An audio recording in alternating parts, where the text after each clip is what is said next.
नमस्कार दोस्तों, आज हम शुरू कर रहे हैं आपके जीवमंडल के संबंध में बायोस्फीयर क्या होता है। बायोस्फीयर वो चीज़ है, एक वैज्ञानिक की यहाँ पर परिभाषा कोड करना जरूरी है जिनका नाम था A.H. स्ट्रॉलर। उन्होंने कहा कि जीवमंडल वह तत्व है जो जीवित जीव एवं पर्यावरण के मध्य संबंध को प्रदर्शित करता है या संबंध का अध्ययन किया जाता है, उसे जीवमंडल कहते हैं। या दो चीज़ें समझनी है, एक तो जीवित जीव, दूसरा पर्यावरण। मीन्स पर्यावरण जहाँ शब्द आ गया तो यहाँ बात आपको समझनी है, पर्यावरण के अंतर्गत वो सारे तत्व समाहित हैं। वो सब कुछ आ जाना है कि आपका वायु भी आनी है, जल भी आना है, स्थल भी आना है, सब कुछ आना है। तो इन सब का सम्मिलित रूप से अध्ययन किया जाएगा जीवमंडल के तहत। अब जीवमंडल की बात करें तो जीवमंडल के संगठक कंपोनेंट ऑफ बायोस्फीयर की जब हम बात करते हैं कितने होते हैं, तो इसमें 3 प्रकार के हैं, जैविक संगठक, अजैविक संगठक और ऊर्जा संगठक।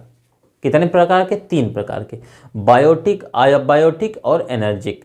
ठीक, कितने प्रकार के होते? 3 प्रकार के, जैविक, अजैविक और ऊर्जा संगठक। इन तीनों की अगर बात हम देखें तो हमें बात समझ में आती है कि जो भी जीव है, जीवित है, उसका भी अध्ययन करना है जीवमंडल के तहत।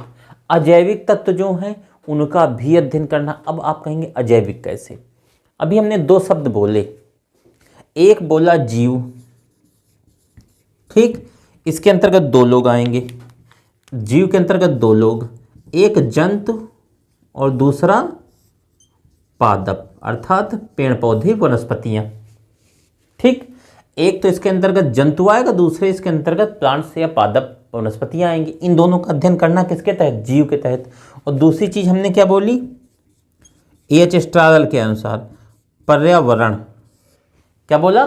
पर्यावरण, इन्वायरमेंट। अब इन्वायरमेंट की अगर जब बात होने लगे तो वहां पर उसके अंतर्गत क्या आएगा? तो जल आएगा, ठीक, वायु आएगी, आपका ताप आएगा, ऊष्मा आएगी। आप ताप और ऊष्मा को आप ऊर्जा का भाग भी कह सकते हैं। और अगर हम देखें मृदा भी आएगी, इसमें मृदा भी होगा। ऐसे बहुत सारे तत्व आएंगे जो किसके अंतर्गत हैं, जिन्हें हम कह सकते हैं अजैविक को। ताप और ऊष्मा को अगर आप ऊर्जा संगठक मान लेते हैं तो ये अजैविक तत्व भी आ गए। इसमें जल है, आपका वायु है, मृदा है। तो इन सब का सम्मिलित रूप से अध्ययन करना है तो जीवमंडल कहलाता है। MP में एक क्वेश्चन 95 में MPPCS में पूछा गया,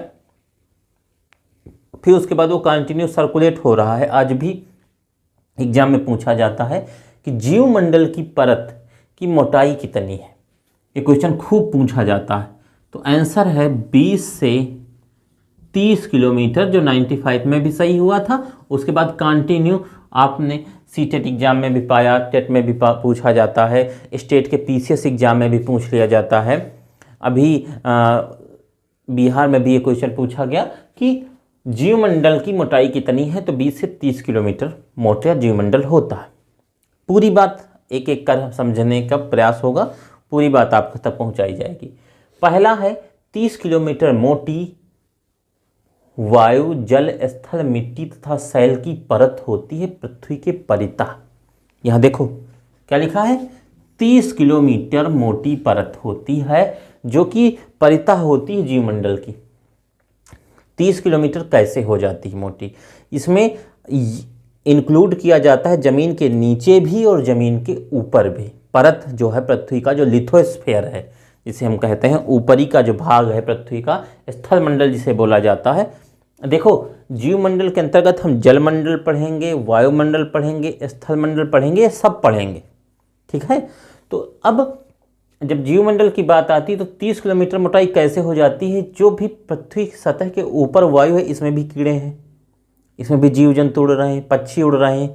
तो जितनी ऊंचाई तक पक्षी है वहां तक माना जाता है जीवमंडल है। बैक्टीरिया, वायरस वहां तक पहुंच रहे हैं। फिर पृथ्वी के नीचे जहां तक भी प्राणी जाते हैं वहां तक भी माना जाता है जीवमंडल। चाहे समुद्र की गहराई है वहां भी, भाई अधिकतम समुद्र की गहराई कितनी? तो 11 किलोमीटर, ठीक। मैक्सिमम डेप्थ ऑफ सी अगर हम बात करें तो 11 किलोमीटर है, 11 किलोमीटर है। औसतन समुद्र की गहराई कितनी है? तो औसतन समुद्र की गहराई है 9 किलोमीटर। देखो वायुमंडल में 15 किलोमीटर की ऊंचाई तक बैक्टीरिया पाया जाता है। क्या पाया जाता है? बैक्टीरिया। ये वाला क्वेश्चन बड़ा प्यारा है। वायुमंडल में 15 किलोमीटर की ऊंचाई तक बैक्टीरिया पाया जाता है। ये क्वेश्चन आपके स्टेट के जो छोटे मोटे एग्जाम हैं इनमें पूछ लिया जाएगा, लेकिन अभी ये सिविल एग्जाम का अगर क्वेश्चन बना दिया जाए और पूछा जाए वायुमंडल में 15 किलोमीटर ऊंचाई तक बैक्टीरिया पाया जाता है, इस बात की पुष्टि किसने की, तो यहाँ क्वेश्चन बन जाएगा।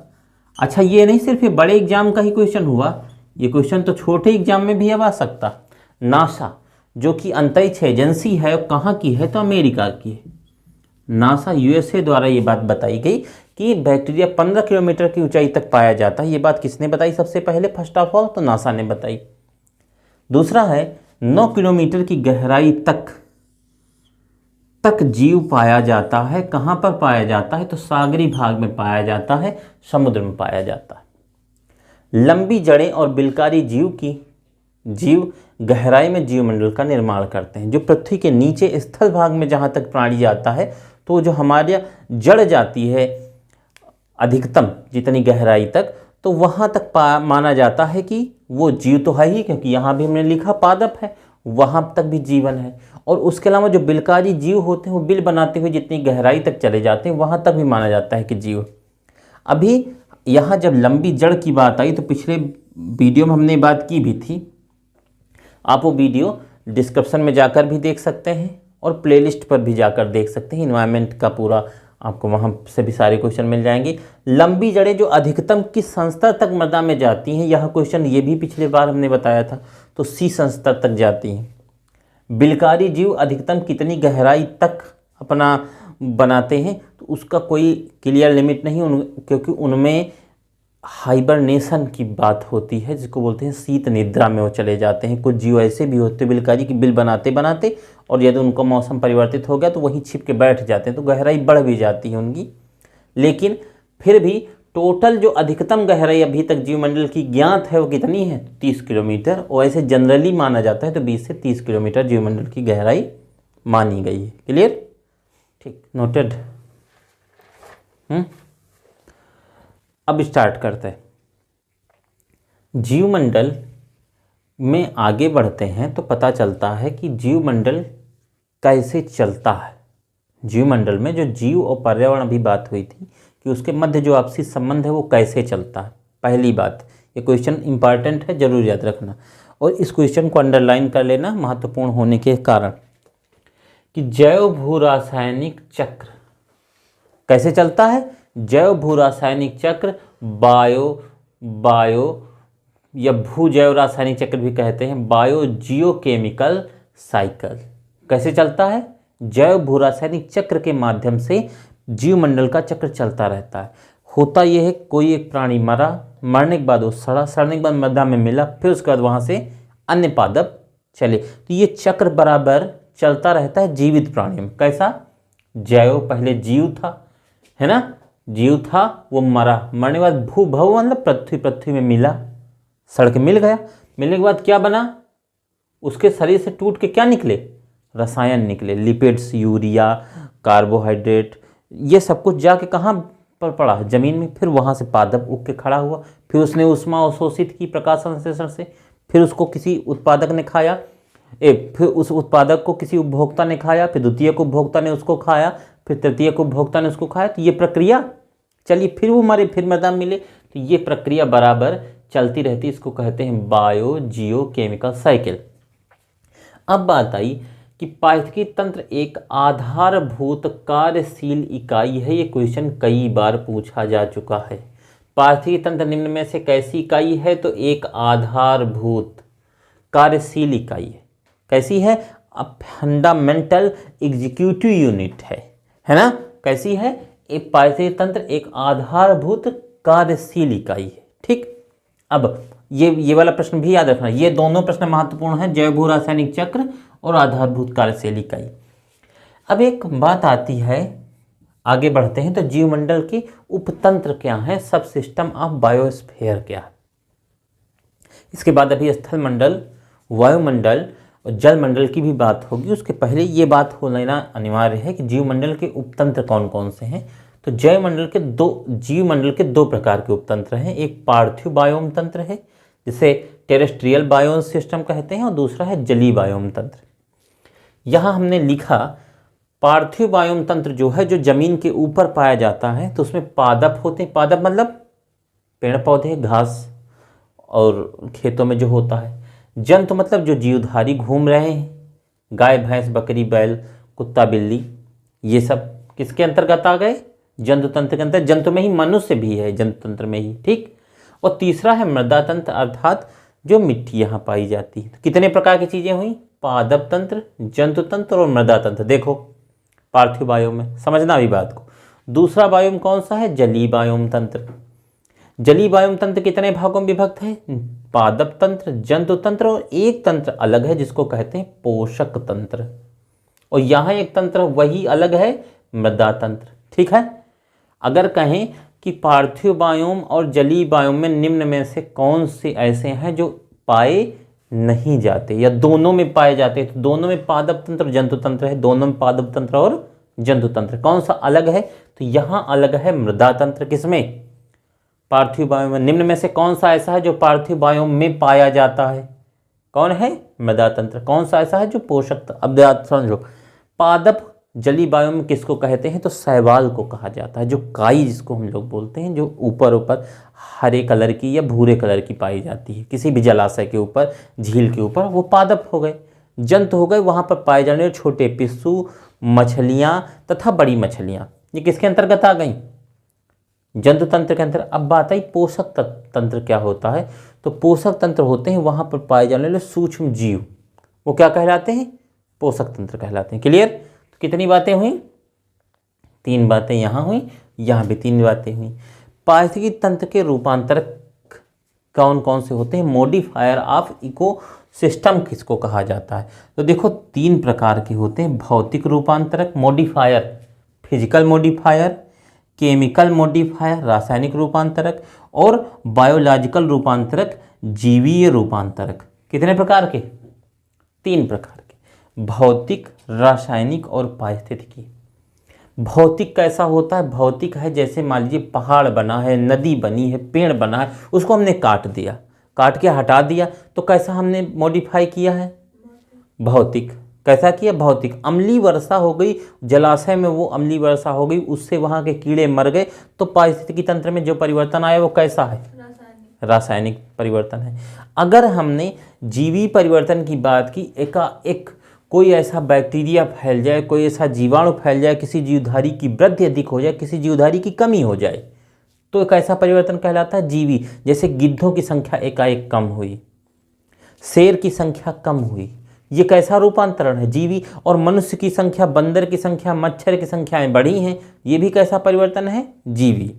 ठीक है, तो ये जीवी के अंतर्गत आता है। जो रसायनों द्वारा परिवर्तन होता है और रासायनिक परिवर्तन होता है भौतिक। अब देखो, जो वृक्ष मनुष्य ने काटे उससे किस प्रकार का परिवर्तन मूलतः प्रभावित हुआ? क्वेश्चन यहाँ से आएगा। पारिस्थितिकी रूपांतरक के रूप में यदि मनुष्य को रखें तो उसने जो वृक्षों का दोहन किया या जंगलों का दोहन किया, उससे किस प्रकार का रूपांतरण हुआ?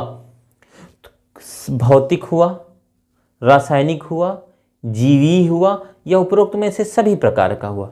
सभी प्रकार का हुआ। क्यों हुआ, कैसे हुआ? अब बात समझते हैं। हमने काटे पेड़, क्या काटे? पेड़। हमने पहाड़ हटाया, हम समझे सिर्फ भौतिक नुकसान हमने किया, नहीं। यदि आपने वृक्ष को काटा तो भौतिक आधार पर वृक्ष काटा। रासायनिक परिवर्तन ये हुआ, वो पेड़ कुंतल, 10 कुंटल, 12 कुंटल, 15 कुंटल ऑक्सीजन दे सकता था, वो पूरी ऑक्सीजन तो देनी हो गई बंद। अब जब ऑक्सीजन बंद हो गई तो ये किस प्रकार का रूपांतरण हो रहा है?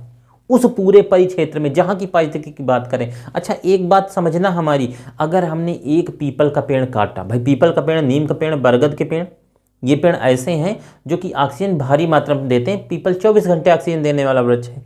अगर हम बात इनकी करें, ये वृक्ष हम काटते हैं तो सिर्फ हम उस परिक्षेत्र में, उस पूरे क्षेत्र की ही हम नुकसान पहुंचा रहे हैं, पूरी पृथ्वी का नुकसान पहुंचा रहे हैं। पूरी पृथ्वी का नुकसान हो रहा, पूरा ग्लोब उससे इफेक्टेड है। Every particle interconnected on the earth. इसीलिए एक वेदाज से एक शब्द लिया गया वसुधैव कुटुंबकम।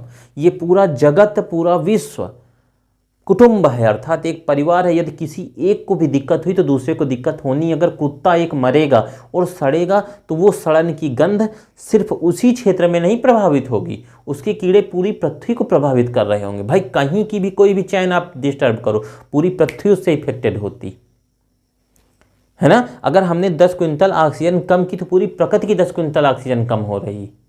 सिर्फ एक पीपल का पेड़ काटने से सिर्फ उस क्षेत्र की ऑक्सीजन नहीं कम हुई, है ना। तो ये भौतिक परिवर्तन से रासायनिक परिवर्तन भी होता है। अब जब भौतिक और रासायनिक हमने किए, ऑक्सीजन की कमी हुई, ऑक्सीजन का लेवल गिरा, तो जाहिर सी बात है उस क्षेत्र के जीवधारियों की कमी होगी या नहीं होगी? बिल्कुल होगी। अगर अम्लीय वर्षा हुई, खेत में अम्ल गिरा, तालाब में अम्ल गिरा, वहाँ पर प्राणी मर रहे या नहीं मर रहे? बिल्कुल मर रहे। तो कोई भी एक परिवर्तन दूसरे परिवर्तन से संबंधित है? हाँ है। जीवी परिवर्तन निम्न में से किसको प्रभावित करता है, या जीवी रूपांतरण किसको प्रभावित करता है? भौतिक रासायनिक दोनों को, भौतिक रासायनिक और जीवी दोनों को। बात समझ रहे हैं ना। तो ये पारिस्थितिक रूपांतरण जो है, ये सारे रूपांतरणों को या कोई भी एक रूपांतरण दूसरे रूपांतरण को प्रभावित करता है।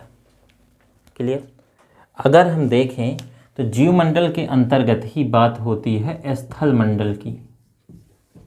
स्थल मंडल जिसको इंग्लिश में बोलते हैं लिथोस्फीयर। क्लियर? अगर कंपोनेंट ऑफ लिथोस्फीयर की बात करें कि स्थल मंडल के संघटक क्या क्या होते हैं, तो हमने स्थल मंडल की बात मोटी मोटी पूरी लिख ली है। अब बात सिर्फ इतनी बचती है कि हम लोग रहते कहाँ हैं? पृथ्वी पर। पृथ्वी की अगर बात करें तो पृथ्वी पर लगभग 71% भाग पर स्थल है। बात स्थल की ही चल रही, सॉरी 71% भाग पर जल है और 29% भाग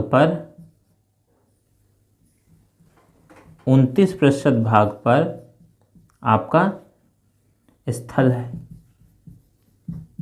29% भाग में जो स्थल है, तो अगर हमसे कोई कहे कि पूरी पृथ्वी का क्षेत्रफल कितना है, तो पूरी पृथ्वी की जब बात होती है, पूरी पृथ्वी का क्षेत्रफल कितना है, तो कहा जाता है 51 करोड़ वर्ग किलोमीटर या किलोमीटर स्क्वायर। 51 करोड़ वर्ग किलोमीटर पूरी पृथ्वी का क्षेत्रफल है। अब सिर्फ अगर कहीं परीक्षा में क्वेश्चन पूछ लिया जाए, आरओ एग्जाम हुआ आपका, स्टेट पीसीएस का एग्जाम हुआ, लोअर पीसीएस का हुआ, या स्टेट के टेट के एग्जाम हुए, सीटेट का एग्जाम हुआ, तो इनमें क्वेश्चन पूछा जाएगा कि स्थल मंडल जिस पर प्राणी वास करता है उसका क्षेत्रफल कितना होता है, तो उसका क्षेत्रफल है 15 करोड़ वर्ग किलोमीटर। लगभग, एग्जैक्ट नहीं, लगभग 15 वर्ग। देखो दोनों एक ही हैं, इसमें 5 पहले है क्योंकि 71 था, तो 51 है, ये 15 है। सरल है, बस वही डिजिट आगे पीछे करनी। किलोमीटर। दूसरा एक पूछा जाता है कि घनत्व तो कितना है पृथ्वी का, डेंसिटी ऑफ अर्थ, घनत्व तो कितना है, तो 5.5 घन सेंटीमीटर प्रति घन सेंटीमीटर स्क्वायर। 5.5 याद रखना, घन सेंटीमीटर स्क्वायर होता है इसका, सॉरी घन सेंटीमीटर स्क्वायर नहीं लगेगा, घन का मतलब होता है पावर 3 या सेंटीमीटर की पावर 3 कर लें, तो इतना इसका घनत्व होता है पृथ्वी का। ये सारी बातें होते होते यह नीचे इतना पृथ्वी का है। तो अब बात ये आई कि पूरी पृथ्वी किससे बनी है, समस्त पृथ्वी की क्रस्ट किससे बनी है, स्थल मंडल में क्या क्या है, और पृथ्वी की आंतरिक संरचना को कितने भागों में विभक्त किया गया है। ये बातें आपके सामने लिखी हैं, जिन्हें हम आपको स्पष्ट करेंगे, पूरी बात समझेंगे। स्थल मंडल ये 29% भाग की बात ही केवल होगी। ये 71% तो हम जल मंडल की जब बात कर रहे होंगे उसमें करेंगे कि ये क्या है। जब जीव, उसके बाद फिर हम वायुमंडल की बात, एटमॉस्फेयर करेंगे, वो अलग होगी। अभी ये जो क्रस्ट लिखा, ये पृथ्वी की सबसे ऊपरी परत होती है, जो ऊपर की परत निकाली जाती है लगभग 100 किलोमीटर मोटी, तो ये ऊपर की क्रस्ट की बात, उसको क्रस्ट बोलते हैं। फिर बीच में आता है उसे मेंटल कहते हैं। फिर सबसे अंदर कोर होती है, जो हम पृथ्वी की आंतरिक संरचना जब पढ़ा रहे होंगे, भूगोल और इन्वायरमेंट का मिक्सअप पार्ट होता है पढ़ाएंगे, तो वहाँ भी बता देंगे आपको कि क्या बात होगी। अब समझना यहाँ ये होगा कि समस्त पृथ्वी की जब हम बात करते हैं तो पूरी पृथ्वी पे क्या क्या है, आपने घनत्व तो समझ लिया और ये बात समझ ली कि उसका स्थल मंडल का प्रतिशत कितना है। तो पूरी पृथ्वी की बात करें तो पूरी पृथ्वी पर जो लोहे की प्रतिशतता है वो सबसे ज़्यादा होती है। क्वेश्चन बड़ा प्यारा सा यहाँ बनता है, ये सारे क्वेश्चन एग्जाम में पूछे जा चुके हैं कि समस्त पृथ्वी पर या पूरी पृथ्वी पर सर्वाधिक मात्रा में पाया जाने वाला तत्व कौन सा है, तो लोहा है, जो 35.5% जिसकी हिस्सेदारी है। कितना है? 35.5%। दूसरा पृथ्वी पर पाया जाने वाला तत्व, तो देखो पृथ्वी और ऊपरी क्रस्ट को आप ये भी कहते हैं भूपरपटी, हिंदी में कहा जाता है भूपरपटी या ऊपरी परत। ठीक, यह बात पूरी पृथ्वी के लिए लागू, ये सिर्फ पृथ्वी की परत के लिए लागू है। तो पूरी पृथ्वी पे ऑक्सीजन की प्रतिशतता कितनी? 30%। लोहा कितना है? 35%। सिलिकॉन पूरी पृथ्वी में कितने परसेंट पाई जाती? 15%। तीसरा तत्व सबसे ज़्यादा पाया जाता है, वो क्या है? सिलिकॉन, 15%। पूरी पृथ्वी पर मैग्नीशियम कितना है? 13%। एग्जैक्ट फैक्ट क्वेश्चन है एकदम, जब भी आएगा डायरेक्ट आएगा पूरी पृथ्वी पे। निकिल पूरी पृथ्वी में कितना है? 2.4%। पूरी पृथ्वी पर गंधक कितना पाया जाता है? तो 1.9%।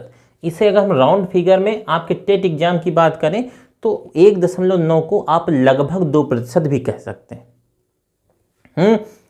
फिर है कैल्शियम कितना है? तो 1.1%। एल्युमिनियम कितना है? 1.1%। और बाकी सभी हैं जो 1% से कम में पाए जाते हैं अन्य तत्व। क्लियर? अब देखो क्रस्ट या भूपरपटी पृथ्वी की ऊपरी परत की बात करें, यहाँ ये ऊपर के 3 चीज़ें लोहा, निकिल, ऑक्सीजन, ये तीनों की प्रतिशतता मस्ट है जिन्हें याद रखना है, जो परीक्षा में मुख्यतः पूछी जाती हैं। और नीचे का एक ये है कैल्शियम, जो पूछा जा चुका है पृथ्वी पर कितने % पाया जाता है। सही है, तो ये जरूरी है याद रखना। क्रस्ट की बात करेंगे, भूपरपटी पर कौन सी चीज़ कितनी पाई जाती है? सबसे ज़्यादा पृथ्वी की परत पे भूपरपटी पे क्या है? ऑक्सीजन है, जो पाया जाता है 46%। कितना है? 46%। याद रखेंगे, इसको नहीं भूलेंगे। सिलिकॉन पृथ्वी पे कितना पाया जाता है? तो 28%, 28% सिलिकॉन, बालू। एल्युमिनियम पृथ्वी पे कितना है? भूपरपटी कितना? 8%। और पूरी पृथ्वी पे एल्युमिनियम कितना है? 1.1%। सही है, पूरी पृथ्वी पर 1.1%, भूपरपटी पर 8%। लोहा कितना है? 6%। भूपरपटी पे लोहा कम है, पूरी पृथ्वी पे लोहा सबसे ज़्यादा है। आंतरिक संरचना में बात होगी तब फिर हो जाएगी। फिलहाल अगर कोई कहे कि भूपरपटी पर, मेंटल पर और कोर में, क्रस्ट, मेंटल और कोर में सर्वाधिक लौह तत्व तो कहाँ पाए जाते हैं, तो आप बता दें कोर में पाया जाता है, जो हमने आगे लिखा भी है सियाल सीमान निफे, यहाँ भी अभी बात फिर होगी। 6% लोहा पाया जाता है। मैग्नीशियम पृथ्वी पर कितना पाया जाता, भूपरपटी पर कितना पाया जाता है, तो आप कहेंगे 4% पाया जाता है। ठीक, कैल्शियम भूपरपटी पे कितना है? तो 2.4%। और यहाँ पर कैल्शियम कितना है? 1.1%। ये दोनों क्वेश्चन इंपॉर्टेंट हैं। 1.1% पूरी भूमि पर है, पूरी पृथ्वी पर है, जबकि सिर्फ ऊपरी परत पर 2.4%। पोटेशियम कितना है? तो 2.3%। सोडियम कितना है? 2.1%। और अन्य सभी कितना है? तो 1% में पाए जाते हैं। क्लियर? अब स्थल मंडल की बात करें, अगर हम लिथोस्फीयर क्या है, तो देखो क्षेत्रफल अभी बताया भी था, ये यहाँ फिर लिखा हुआ है कि पृथ्वी के सिर्फ स्थल मंडल का क्षेत्रफल कितना है, तो 15 करोड़ वर्ग किलोमीटर होता है क्षेत्रफल। अब यहाँ पर सारे देश हैं और इनका सबका, ये सारे देश यहाँ से ऊपर एशिया से लेकर के ऑस्ट्रेलिया तक जितने भी कॉन्टिनेंट हैं हमारे, उनका सबका पूछा जा चुका है एग्जाम में। एशिया का क्षेत्रफल कितना है? तो 29.5%। सबसे बड़ा महाद्वीप कौन सा है? एशिया है, 29.5%। अफ्रीका है 20.2%। उत्तरी अमेरिका है 16.5%, 16.5%।